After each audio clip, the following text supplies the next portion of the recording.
El sicario. Era el año 2019 y vivía en un rancho llamado Bella Vista, que se ubicaba por las cumbres de Veracruz. Ahí había crecido. La vida cuando era niño no fue fácil, pues muchas veces mi padre no tenía ni siquiera para darnos de comer. Tenía 8 hermanos, en ese entonces era normal tener esa cantidad de hijos, aunque ahora ya está mal visto, incluso en mi rancho. Bella Vista es un lugar hermoso, lleno de vegetación, de árboles que en el día lucen majestuosos, pero por la noche la verdad daban miedo. El sonido de las hojas moviéndose daba la impresión de que el lugar estaba lleno de personas susurrando y hasta podía decir que de gente lamentándose. Mi madre murió cuando yo tenía 6 años, porque en aquella época era difícil ir al doctor, ya que quedaba lejos y tampoco era posible comprar todas las medicinas para estar bien. Mi padre ahora nos cuenta que mi mamá dijo que sabía que moriría por ser pobre. Esa época fue muy complicada y triste para mis hermanos y para mí. Tenía 6 hermanos hombres y 2 hermanas mujeres. Mi padre trabajaba y mi abuela Eustolia era quien nos cuidaba. Ella era una mujer muy enojona y no nos tenía mucha compasión, a pesar de que habíamos perdido a mi madre, de hecho, hasta nos culpaba por su muerte. A veces podía ser muy cruel con nosotros. Mi única felicidad eran mi padre y mis hermanos, con el que mejor me llevaba era Beto, quien me llevaba por 2 años nada más. La mayor parte del tiempo salíamos a jugar solo él y yo, pero cuando mi abuela se iba a comprar huevos con la vecina, aprovechábamos para jugar todos juntos. Bueno, solo los hombres, porque las niñas jugaban aparte. Mi abuela nos ponía a cuidar a los animales del campo, a ir por el maíz para las tortillas, al molino y a hacer cosas bastante pesadas para niños de mi edad. A mi hermano Beto le tocaba cuidar los borregos a las 2 de la tarde más o menos y llevarlos a casa más o menos a las 7 de la noche. Lo acompañaba nuestra mascota, Tommy, un pequeño perro mestizo. Era negro, su pelo era liso y era muy travieso. Hubo una época en la que recuerdo que Beto llegaba a la casa corriendo y gritando. Decía que había visto a una mujer desnuda levitando en el campo, entre los árboles. A mí me daba mucho miedo, porque sabía que no mentía, era un niño y no tenía por qué hacerlo. Además, llegaba sudando, temblando y muy asustado. Me contaba que mientras estaba sentado cuidando a los borregos, de repente Tommy, nuestro perrito, comenzaba a aullar y hasta se orinaba del miedo. Entonces, cuando Beto volteaba hacia donde estaba viendo el perro, se daba cuenta de que había una mujer completamente desnuda levitando en medio de los árboles. Decía que la mujer tenía sus ojos puestos sobre él y que tenía la sensación de que si no corría, esa mujer lo atraparía. Mi abuela lo regañaba y le pegaba con un cable cuando hacía eso, pues decía que no podía dejar a los animales sin vigilancia, porque podrían robárselos. Así que me mandaba a mí o a alguno de mis hermanos a ir por los borregos, pero nadie quería ir hacia allá, porque teníamos mucho miedo, no queríamos ver a esa mujer. Entonces decidíamos ir los 5 hermanos hombres por los borregos para que la abuela no descargara su enojo con nosotros, pegándonos también. Cuando llegábamos al lugar no había nada, de hecho, el ambiente se sentía bastante normal, pero ya a las 7 oscurecía y a nadie le gustaba estar lejos de casa cuando eso sucedía. Fueron muchas ocasiones en las que eso sucedió. Nadie entendía el porqué y nadie más que Beto había visto a aquella mujer. Pasaron los años y varias veces se repitió aquel suceso, pero la vida era mejor. Mi padre había conseguido un mejor trabajo y ya nos alcanzaba para nuestras 3 comidas al día, aunque eso significara ver a mi papá cada semana y tener que aguantar los malos tratos de mi abuela Eustolia. Así fueron los próximos 3 años, todo estaba tranquilo, hasta que cumplí 15, cuando todo empeoró. Mi padre se enfermó de gravedad y tuvimos que llevarlo al hospital. Pedimos prestado a un vecino para poder pagar la consulta, pero ahí nos dijeron que debían operarlo si queríamos que se salvara. No sabíamos qué hacer, la operación era sumamente cara y era imposible que consiguiéramos el dinero, éramos muy pobres. Pasaban los días y no sabíamos qué hacer, teníamos a mi padre en casa, lo cuidábamos y hacíamos todo lo que podíamos para que no sufriera, pero era una tortura verlo así. Mi abuela trató de juntar dinero con los vecinos, pero lo que recaudó no alcanzaba para la operación. Además, mi padre era el hombre de la casa, quien trabajaba y solventaba los gastos, así que todo estaba muy mal. Pero un día Beto me dijo que debía ir al campo a resolver unas cosas y la verdad yo no le tomé importancia. Al cabo de unas horas, cuando ya había caído la noche, volvió. Nos dijo que preparáramos a mi padre, que lo llevaríamos al hospital para que al día siguiente lo operaran. Todos estábamos sorprendidos y le preguntamos si había conseguido el dinero y dijo que sí, pero cuando le preguntamos de dónde lo había sacado, nos dijo que eso era lo de menos. Preparamos todo y los vecinos, quienes tenían una camioneta muy vieja, nos llevaron al hospital más cercano. Todo el camino me pregunté de dónde había sacado ese dinero Beto, no tenía sentido, como ya había dicho, era casi imposible. Nadie en el pueblo tenía esa cantidad, seguro mi hermano estaba metido en algo malo. Al día siguiente operaron a mi padre y mientras esperábamos que saliera, le pregunté a Beto en privado de dónde había sacado el dinero. Él me dijo que eso no importaba, que lo importante era que nuestro padre estaría bien. También me dijo que en un año él cumpliría 18 y que empezaría a buscar un trabajo para ayudar a la familia. Decidí ya no preguntar más, porque sabía que no me iba a decir por más que insistiera. Pasaron los días y mi padre comenzó a recuperarse. Claro que debía pasar varios días recuperándose, pero todos estábamos más tranquilos y felices porque por un momento creí que le pasaría lo mismo que a mi madre. Todo estaba bien y al parecer nadie recordó preguntarle a Beto de dónde había sacado ese dinero.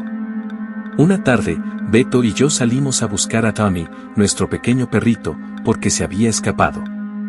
Caminamos entre los grandes árboles y platicamos mucho, como cuando éramos niños, pero después de un buen rato, nos percatamos de que entre todos esos árboles había unas carpas, ropa tirada e incluso armas. Mi hermano me dijo que seguramente eran de algún cartel, que sus amigos le habían contado que ya habían llegado a Bella Vista y que estaban reclutando gente. Yo me asusté y le dije que nos fuéramos de ahí.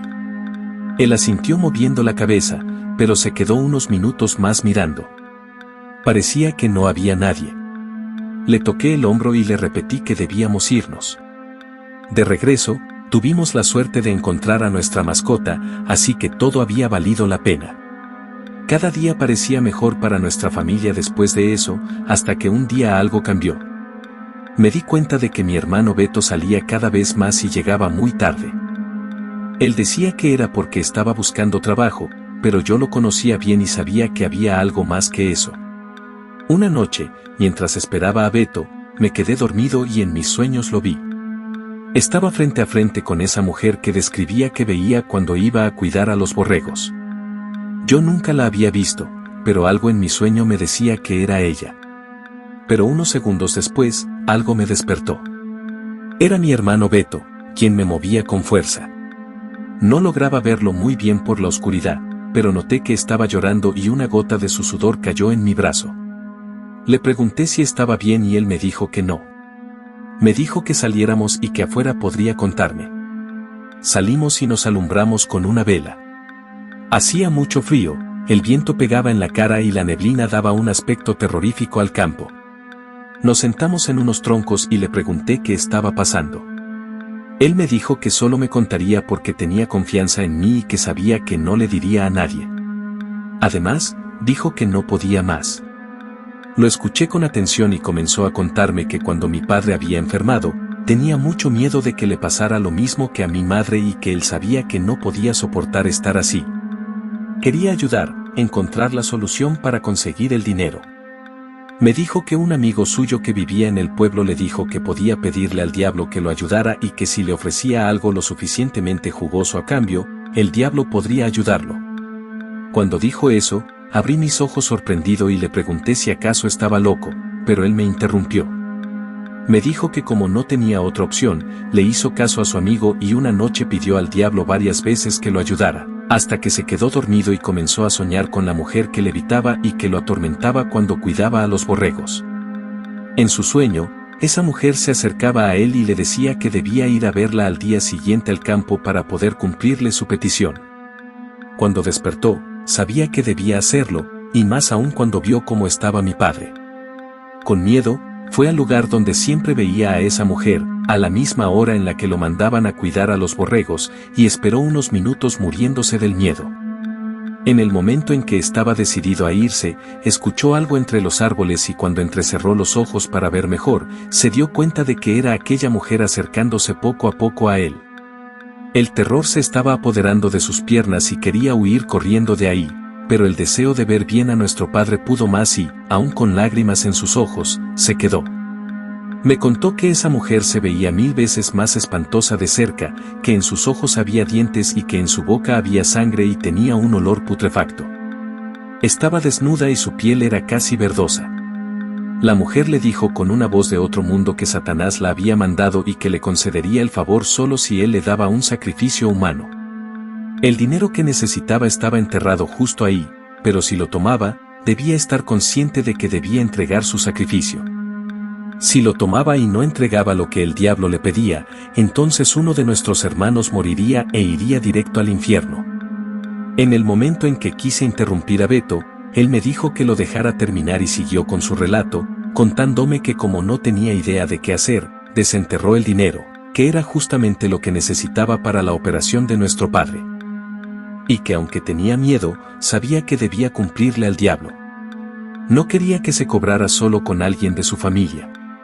Así que recordó cuando habíamos ido a buscar a Tommy y fue de nuevo esperando ver a los sicarios, para pedirles trabajo y así cumplir su cometido, sin que él mismo decidiera a quién matar.